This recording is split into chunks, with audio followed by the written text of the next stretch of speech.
ಕಾಂಗ್ರೆಸ್ನಲ್ಲಿ ಜೋರಾಗಿರುವಂತದ್ದು ಕುರ್ಚಿ ಆಂತರಿಕ ಕದನ. ಯಾಕೆಂದ್ರೆ ಸಿಎಂ ಆಪ್ತ ಎಲ್ಲರೂ ಕೂಡ ಸಿಎಂ ಚೇಂಜ್ ಆಗಲ್ಲ, ಅವರೇ ಮುಂದುವರಿತಾರೆ ಅಂತ ಹೇಳುವ ಮುಖಾಂತರ ಸಿಎಂ ಕುರ್ಚಿಯನ್ನ ಬಿಟ್ಕೊಡ್ತಾ ಇರುವಂತ ಒಂದು ಸಮಯ ಏನಾದ್ರೂ ಹತ್ರ ಬರ್ತಾ ಇದೆಯಾ ಅನ್ನುವಂತ ಪ್ರಶ್ನೆಗಳು ಎದ್ದೇಳ್ತಾ ಇದಾವೆ. ಚರ್ಚೆನೇ ಇಲ್ದಿರುವಂತ ಒಂದು ಸುದ್ದಿಯನ್ನ ಚರ್ಚೆ ಆಗುವಂತೆ ಮಾಡುವ ಮುಖಾಂತರ ತಮ್ಮ ಶಕ್ತಿಯನ್ನ ಜಾಸ್ತಿ ಮಾಡ್ಕೊಳ್ಳಿಕ್ಕೆ ಮುಂದಾಗ್ತಾ ಇದ್ದಾರಾ ಅನ್ನುವಂಥದ್ದು. ಇನ್ನು ಒಂದ್ ಕಡೆ ಡಿನ್ನರ್ ಪಾಲಿಟಿಕ್ಸ್ ಇದೆಯಲ್ಲ, ಡಿಕೆಶಿ ಅಂಡ್ ಟೀಮ್ಗೆ ಕೆಂಗಣ್ಣಿಗೆ ಗುರಿಯಾಗಿರುವಂಥದ್ದು. ಸೊ ಈ ಒಂದು ಕಾರಣಕ್ಕೋಸ್ಕರ ಡಿಕೆ ಶಿವಕುಮಾರ್ ಅವರು ವಿದೇಶ ಪ್ರವಾಸದಿಂದ ವಾಪಸ್ ಬಂದು ಬೆಂಗಳೂರಿಗೆ ಬಂದಿಲ್ಲ, ಡೈರೆಕ್ಟ್ ಆಗಿ ದೆಹಲಿಗೆ ಹೋಗಿದ್ದಾರೆ, ಹೈಕಮಾಂಡ್ ನಾಯಕರನ್ನ ಭೇಟಿಯಾಗಲಿದ್ದಾರೆ. ಕಾಂಗ್ರೆಸ್ನಲ್ಲಿ ಆಂತರಿಕ ಕದನ ಜೋರಾಗ್ತಾ ಇದೆ. ಫಾರಿನಿಂದ ಸೀದಾ ದೆಹಲಿಗೆ ಆಗಮಿಸಿದ್ರು ಡಿಕೆ ಶಿವಕುಮಾರ್. ವರಿಷ್ಠರ ಭೇಟಿಗೆ ಮುಂದಾಗಿದ್ದಾರಾ, ವರಿಷ್ಠರನ್ನ ಭೇಟಿ ಆಗ್ತಾರಾ, ಯಾವೆಲ್ಲ ವಿಚಾರಗಳ ಬಗ್ಗೆ ಬೇಡಿಕೆಯನ್ನ ಇಡಬಹುದು ಅನ್ನುವಂಥದ್ರ ಬಗ್ಗೆ ಪ್ರಶ್ನೆಗಳಿದ್ದಾವೆ. ಯಾಕೆಂದ್ರೆ ಬಹಿರಂಗವಾಗಿ ಸತೀಶ್ ಜಾರಕಿಹೊಳಿ ಅವರು ಸೇರಿದಂತೆ ಸಿಎಂ ಆಪ್ತ ಬಣದ ನಾಯಕರುಗಳು ಕೆಪಿಸಿಸಿ ಅಧ್ಯಕ್ಷ ಸ್ಥಾನ ಬದಲಾದರೆ ಒಳ್ಳೆಯದು ಅಂತ ಹೇಳಿಕೆಗಳನ್ನ ಕೊಡ್ತಾ ಇದ್ದಾರೆ. ಸಿಎಂ ಆಪ್ತರು ಶೀಘ್ರವೇ ದೆಹಲಿಗೆ ಪ್ರಯಾಣ ಮಾಡುವಂತ ನಿರ್ಧಾರವನ್ನ ಕೂಡ ಮಾಡಲಾಗಿದೆ. ಡಿನ್ನರ್ ಸಭೆಯಲ್ಲಿ ಈಗಾಗಲೇ ಸಿಎಂ ಮತ್ತು ಟೀಮ್ ಚರ್ಚೆಯನ್ನ ಮಾಡಿದ್ದಾರೆ. ಯಾವೆಲ್ಲ ವಿಚಾರಗಳನ್ನ ಪ್ರಮುಖವಾಗಿ ಹೈಕಮಾಂಡ್ ಮುಂದೆ ಮುಟ್ಟಿಸಬೇಕು ಅನ್ನುವಂಥದ್ರ ಬಗ್ಗೆ ಸಿದ್ದರಾಮಯ್ಯನವರು ಕೂಡ ಸಲಹೆಯನ್ನ ಕೊಟ್ಟಿದ್ದಾರೆ ಅಂತ ಹೇಳಲಾಗ್ತಾ ಇರುವಂಥದ್ದು. ಕುರ್ಚಿ ಗಟ್ಟಿ ಮಾಡಿಕೊಳ್ಳಿಕ್ಕೆ ಸಿಎಂ ಕುರ್ಚಿಗಾಗಿ ಡಿಕೆ ಶಿವಕುಮಾರ್ ಅವರು ಕೂಡ ಮತ್ತೊಂದು ಕಡೆ ಕಸರತ್ತನ್ನ ಮಾಡ್ತಾ ಇದ್ದಾರಾ ಅನ್ನುವಂಥ ಪ್ರಶ್ನೆ. ಇದೆಲ್ಲದ್ರ ಬಗ್ಗೆ ಮಾತನಾಡ್ತಾ ಹೋಗೋಣ. ಅದು ಇಲ್ಲಿ ಮೇನ್ ಆಗಿ ಒಂದು ದೊಡ್ಡ ತಿಮಿಂಗಲದ ಬೇಟೆಗೆ ಮುಂದಾಗಿದ್ದಾರೆ ಸಿಎಂ ಆಪ್ತ ಬಣದವರು. ಅದರ ಜೊತೆಗೆ ಈ ಸಿಎಂ ವಿಚಾರ ಹಾಗೆ ಕೆಪಿಸಿಸಿ ಅಧ್ಯಕ್ಷ ಸ್ಥಾನದ ವಿಚಾರ ಅಂತ ನೋಡೋದಾದ್ರೆ, ಈ ಹೈಕಮಾಂಡ್ ನಾಯಕರನ್ನ ಹೋಗಿ ಭೇಟಿ ಮಾಡಿ ಕೆಪಿಸಿಸಿ ಅಧ್ಯಕ್ಷ ಸ್ಥಾನ ಬದಲಾವಣೆ ಮಾಡಬೇಕು ಅನ್ನುವಂಥ ಜಸ್ಟ್ ನೆಪ ಅನ್ನುವ ರೀತಿಯಲ್ಲಿ ಕಾಣಿಸ್ತಾ ಇದೆ. ಅಂದ್ರೆ ಮುಖ್ಯಮಂತ್ರಿ ಸ್ಥಾನವನ್ನ ಭದ್ರ ಮಾಡುವಂತ ನಿಟ್ಟಿನಲ್ಲಿ ನಾನಾ ರೀತಿಯಾದಂಥ ಒಂದು ತಂತ್ರವನ್ನ ಅನುಸರಿಸ್ತಾ ಇದ್ದಾರೆ ಸಿದ್ದರಾಮಯ್ಯನವರು ಅಂತ. ಇದಕ್ಕೆಲ್ಲಾದ್ರೂ ಬೇಡಿಕೆ ಇಟ್ಟಿದ್ದೆ ಆದ್ರೆ ಎಲ್ಲೋ ಒಂದ್ ಕಡೆ ಇವ್ರ ಟೀಮ್ ಎಷ್ಟು ಸ್ಟ್ರಾಂಗ್ ಆಗಿದೆ, ಅಕಸ್ಮಾತ್ ಸಿದ್ದರಾಮಯ್ಯನವ್ರನ್ನ ಕೆಳಗಿಳಿಸಿ ಡಿಕೆ ಶಿವಕುಮಾರ್ ಅವರಿಗೆ ಕುರ್ಚಿಯನ್ನ ಕೊಡುವಂತ ಸಂದರ್ಭ ಎದುರಾದ್ರೆ ಎಂತಹ ಒಂದು ವ್ಯತಿರಿಕ್ತ ಪರಿಣಾಮ ಎದುರಾಗಬಹುದು ಅನ್ನುವಂಥ ಒಂದು ಸಂದೇಶನೂ ಸಾರ್ತಾ ಇದೆಯಾ ಇದು ಅಂತ.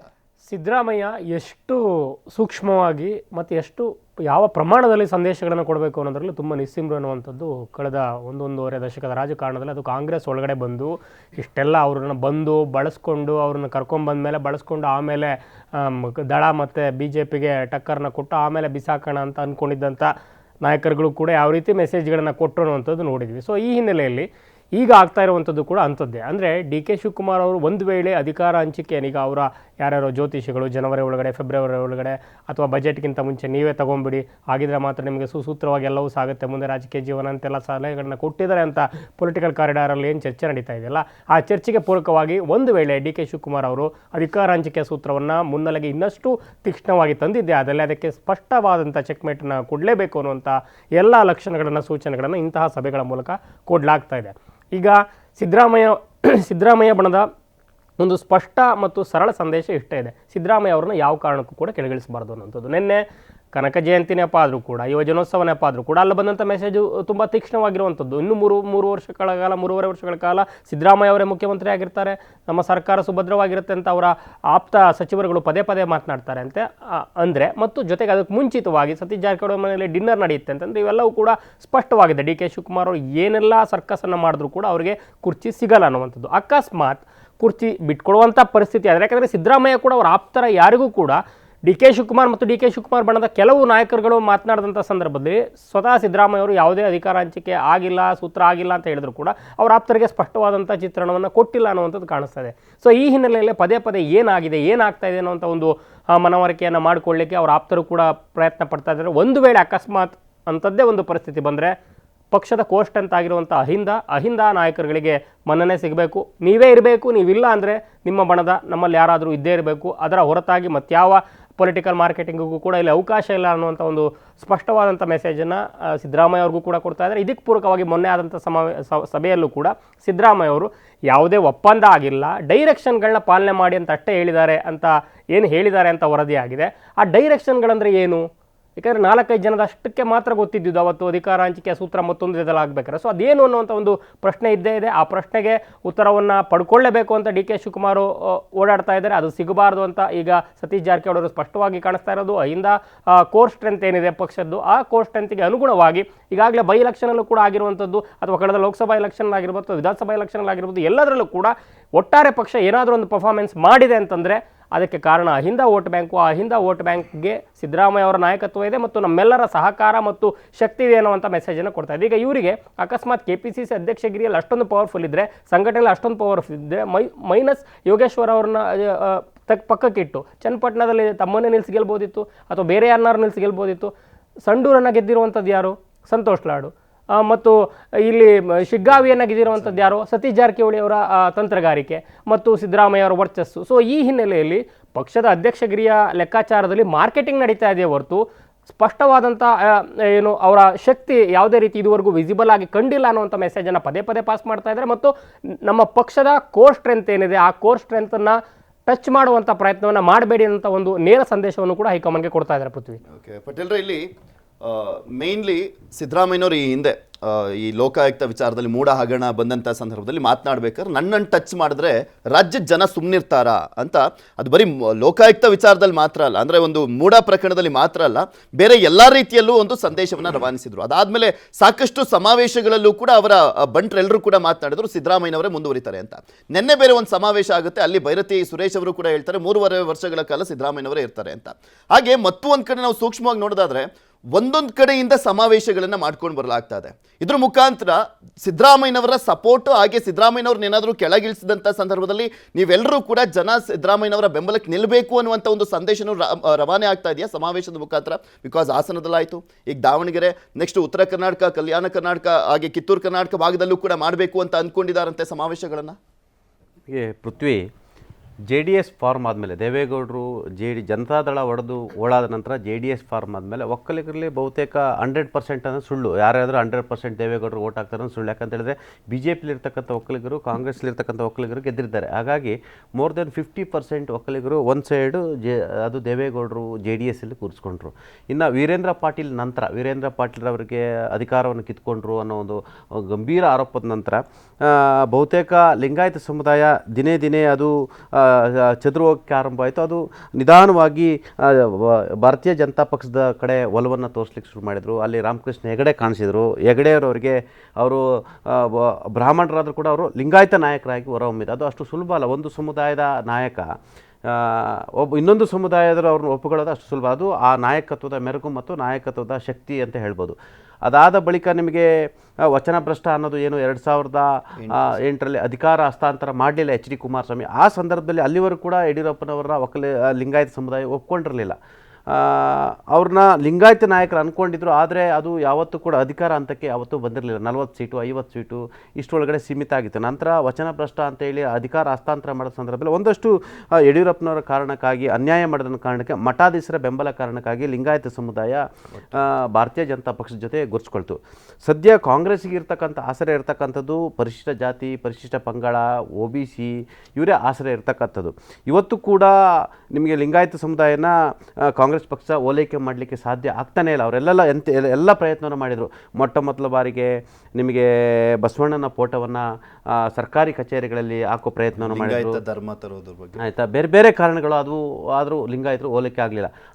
ಕಾಂಗ್ರೆಸ್ಲಿರ್ತಕ್ಕಂಥ ಸುಮಾರು 30ಕ್ಕೂ ಹೆಚ್ಚು ಲಿಂಗಾಯತ ಶಾಸಕರು ಇರ್ತಕ್ಕಂಥದ್ದು, ಅವರೆಲ್ಲರೂ ಕೂಡ 15ಕ್ಕೂ ಹೆಚ್ಚು ಶಾಸಕರು ಇರ್ತಕ್ಕಂಥ ಅವರೆಲ್ಲರೂ ಕೂಡ ಅವರವರ ವರ್ಚಸ್ಸಿನ ನಡುವೆ ಗೆದ್ದು ಬಂದಿರತಕ್ಕಂಥದ್ದು. ಮತ್ತು ಆ ವರ್ಚಸ್ಸಿನ ನಡುವೆ ಅವರಿಗೆ ಮತ ಹಾಕ್ತಂಥವರು OBC ಸಮುದಾಯ, ಪರಿಶಿಷ್ಟ ಜಾತಿ ಮತ್ತು ಪಂಗಡದವರು ಮತ ಹಾಕಿರ್ತಕ್ಕಂಥದ್ದು. ಹಾಗಾಗಿ ನಿಮಗೆ DK ಶಿವಕುಮಾರ್ಗೆ ಮಾಡಿದ ತಕ್ಷಣ ಎಲ್ಲ ಒಕ್ಕಲಿಗರು ಕಾಂಗ್ರೆಸ್ ಬೆನ್ನಿಗೆ ನಿಲ್ತಾರೆ ಅನ್ನೋದು ಕೂಡ ಸುಳ್ಳು. ಯಾಕಂತ ಹೇಳಿದ್ರೆ ಎಲ್ಲಿವರೆಗೆ ದೇವೇಗೌಡರು ಈ ರಾಜ್ಯದಲ್ಲಿ ನಿರಂತರವಾಗಿ ರಾಜಕೀಯವನ್ನು ಮಾಡ್ತಾರೆ, ಕುಮಾರಸ್ವಾಮಿಯವರ ಇಂಟರ್ಫಿಯರೆನ್ಸ್ ಇರುತ್ತೆ, ಅಲ್ಲಿವರೆಗೂ ಕೂಡ ಒಕ್ಕಲಿಗ ಸಮುದಾಯವನ್ನು JDSನಿಂದ ವಿಮುಖ ಮಾಡಿಸೋದು, ಸಂಪೂರ್ಣವಾಗಿ ವಿಮುಖ ಮಾಡಿಸೋದು ಅದು ಕಷ್ಟ ಸಾಧ್ಯ. ಹಾಗಾಗಿ ಕಾಂಗ್ರೆಸ್ ಹೈಕಮಾಂಡ್ ಈಗ DK Shivakumar immediately chief minister ಮಾಡಿದ್ರು ಕೂಡ ಅಲ್ಲಿ OBC ಸಮಸ್ಯೆ ಆಗುತ್ತೆ. ಸದ್ಯಕ್ಕೆ ಈಗ ನಿಮಗೆ OBC ಸಮುದಾಯಕ್ಕೆ ಈಗಾಗಲೇ ಏನು ಸಿದ್ದರಾಮಯ್ಯನವರೇ ನಾಯಕ ಮತ್ತು ನಾಯಕತ್ವ ಅನ್ನೋದು ಒಂದು ಮೆಸೇಜ್ ಪಾಸ್ ಆಗಿರ್ತಕ್ಕಂಥದ್ದು. ಅದರಲ್ಲೂ ಕೂಡ OBCಯಲ್ಲಿ ಪ್ರಮುಖವಾಗಿ ಈ ರಾಜ್ಯದ 3ನೇ ಅತಿ ಹೆಚ್ಚು ಜನಸಂಖ್ಯೆ ಇರ್ತಕ್ಕಂಥ ಕುರುಬ ಸಮುದಾಯ ಇರ್ತಕ್ಕಂಥದ್ದು. ಸುಮಾರು 62 ಕಾನ್ಸ್ಟಿಟ್ಯೂನ್ಸಿಯಲ್ಲಿ ಅಲ್ಪಸಂಖ್ಯಾತರ ನಿರ್ಧಾರವನ್ನು ಮಾಡ್ತಕ್ಕಂಥದ್ದು. ಸುಮಾರು 128 ಕಾನ್ಸ್ಟಿಟ್ಯೂನ್ಸಿಯಲ್ಲಿ ಪರಿಶಿಷ್ಟ ಜಾತಿ ಮತ್ತು ಪಂಗಡದವರು ಮತವನ್ನು ಹಾಕಲೇಬೇಕಂತ ಅನಿವಾರ್ಯ ಇರ್ತಕ್ಕಂಥದ್ದು. ಹಾಗಾಗಿ ಕಾಂಗ್ರೆಸ್ಗೂ ಕೂಡ ಇದು ಧರ್ಮ ಸಂಕಟ ಅಂತ ಹೇಳ್ಬೋದು.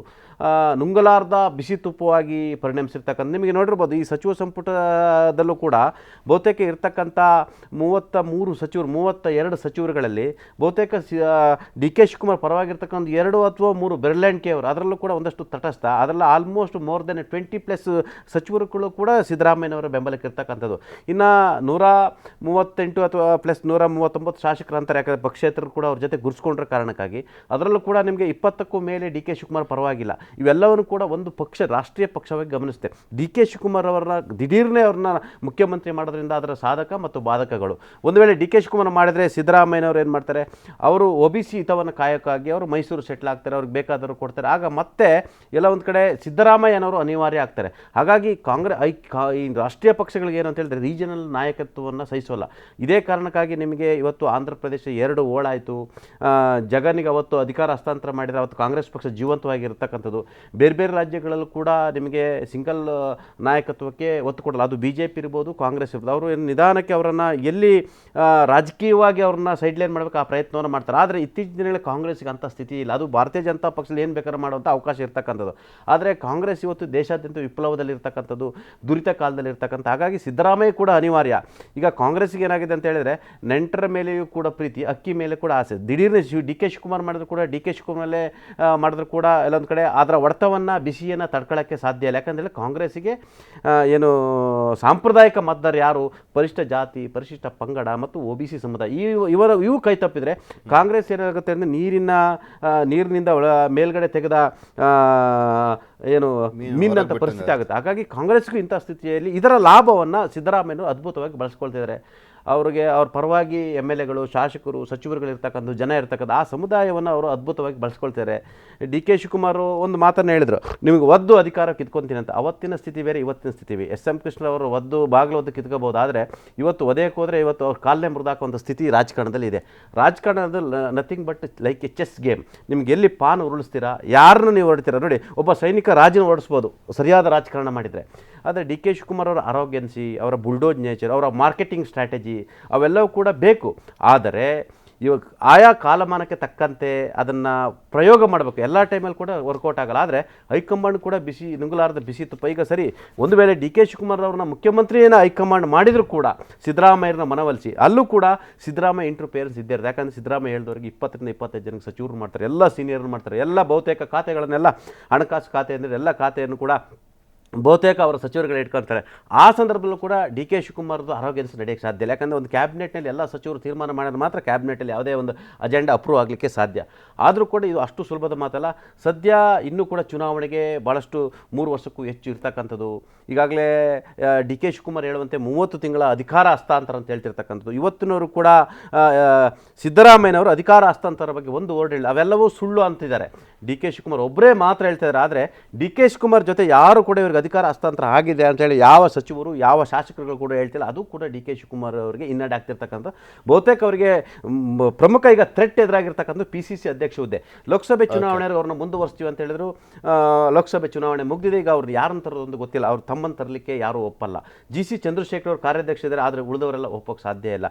ಈಶ್ವರ ಖಂಡ್ರೆನೋ, ಯಾರು ಸತೀಶ್ ಜಾರಕಿಹೊಳಿನೋ, MB ಪಾಟೀಲೋ ಅನ್ನೋ ಒಂದಿರ್ತಕ್ಕಂಥ. ಒಂದು ವೇಳೆ PCC ಅಧ್ಯಕ್ಷ ಹುದ್ದೆ ಸಿದ್ದರಾಮಯ್ಯ ಬಣಕ್ಕೆ ಹೋದರೆ ಅಥವಾ ಮಲ್ಲಿಕಾರ್ಜುನ್ ಕಡೆಯವರೆಗೆ ಹೋದರೆ ಅಲ್ಲಿ ನಿಮಗೆ PCC ಅಂದರೆ ಪಕ್ಷದ ಎಲ್ಲ ನಡಾವಳಿಗಳನ್ನ ನಿರ್ಧಾರ ಮಾಡ್ತಕ್ಕಂಥ ಪವರ್ ಕಿತ್ಕೊಂಡಾಗೆ. ಆ ಪವರ್ ಹೋದರೆ ನಿಮಗೊಬ್ಬ ಸಚಿವರಾಗಿ ಏನೂ ಮಾಡ್ಕೊಳ್ಳೋಕ್ಕಾಗಲ್ಲ. ಹಾಗಾಗಿ ಸದ್ಯದ ಮಟ್ಟಿಗೆ ಡಿ ಕೆ ಶಿವಕುಮಾರ್ ಅವರಿಗೆ ಅಷ್ಟು ಸುಲಭ ಅಲ್ಲ ಈಗ ಅಧಿಕಾರ ಅನ್ನೋದು. ನಿಮಗೆ ಗೊತ್ತಿರಲಿ, ದೆಹಲಿಯಲ್ಲಿ ಭಾರತೀಯ ಜನತಾ ಪಕ್ಷ ಒಬ್ಬ ನಾಯಕರು ಹೇಳಿದರೆ ಯಾವತ್ತೂ ಕೂಡ ಡಿ ಕೆ ಶಿವಕುಮಾರ್ ಮುಖ್ಯಮಂತ್ರಿ ಆಗಲಿಕ್ಕೆ ಸಾಧ್ಯ ಇಲ್ಲ ಅಂತೇಳಿ BJPಯ ಅತಿ ದೊಡ್ಡ ನಾಯಕರು ವಕ್ತಾರರು ಹೇಳ್ತಾರೆ ಅಂತ ಹೇಳಿದ್ರೆ ಡಿ ಕೆ ಶಿವಕುಮಾರ್ ಅವರ ಮಾಹಿತಿ ಭಾರತೀಯ ಜನತಾ ಪಕ್ಷ ಹೈಕಮಾಂಡ್ ಬದಲಾವಣೆ ಮಾಡಬೇಕು ಅನ್ನೋ ಜಸ್ಟ್ ನೆಪ ಆಗ್ತಾ ಇದೆಯಾ ಅಂತ ಕೇಳಿದ್ದು. ಇಲ್ಲಿ ಮೇನ್ಲಿ ಮಧು, ಪ್ರಮುಖವಾಗಿ ಡಿ ಕೆ ಶಿವಕುಮಾರ್ ಅವರ ವಿಚಾರದಲ್ಲಿ ಅಂದ್ರೆ ಅಧಿಕಾರ ಹಸ್ತಾಂತರ ಆಗಬೇಕು ಅಂತ ಬಂದಂತ ಸಂದರ್ಭದಲ್ಲಿ ಇಲ್ಲಿ ಒತ್ತಾಯ ಹಾಕೊಳ್ಳೋದಲ್ಲ, ಒಮ್ಮತದ ಮುಖಾಂತರ ಅಧಿಕಾರದ ಹಸ್ತಾಂತರ ಆಗಬೇಕಾಗುತ್ತೆ. ಯಾಕೆಂದ್ರೆ BJPಗಿಂತ ಕಾಂಗ್ರೆಸ್ಗೆ ಚೆನ್ನಾಗಿ ಗೊತ್ತಿದೆ. ಮಾಸ್ ಲೀಡರ್ಸ್ಗಳನ್ನ ಕೆಳಗಿಳಿಸಿದಂಥ ಸಂದರ್ಭದಲ್ಲಿ ಒತ್ತಾಯಪೂರ್ವಕವಾಗಿ ಕೆಳಗಿಳಿಸಿದಾಗ ಕಾಂಗ್ರೆಸ್ ಯಾವ ರೀತಿಯಾಗಿ ನೆಲ ಕಚ್ಚಿದೆ ಅಂತ ವೀರೇಂದ್ರ ಪಾಟೀಲ್ ಅವರದೇ ಆಗಿರ್ಬೋದು ಅಥವಾ ಬಂಗಾರಪ್ಪ ಅವರ ವಿಚಾರಣೆ ಆಗಿರ್ಬೋದು, ಸಾಕಷ್ಟು ಎಕ್ಸಾಂಪಲ್ಗಳಾಗಿದ್ದಾವೆ. ಅದಕ್ಕಿಂತ ಇನ್ನೂ ಹೆಚ್ಚಾಗಿ ಸ್ಟ್ರಾಂಗ್ ಆಗಿರುವಂಥದ್ದು ಸಿದ್ದರಾಮಯ್ಯನವರು. ಸೊ ಈಗ ಡಿ ಕೆ ಶಿವಕುಮಾರ್ ಅವರಿಗೆ ಇರುವಂಥ ಅವಕಾಶ ಆದರೂ ಏನು, ಆಪ್ಷನ್ಸ್ ಏನು ಅಂತ?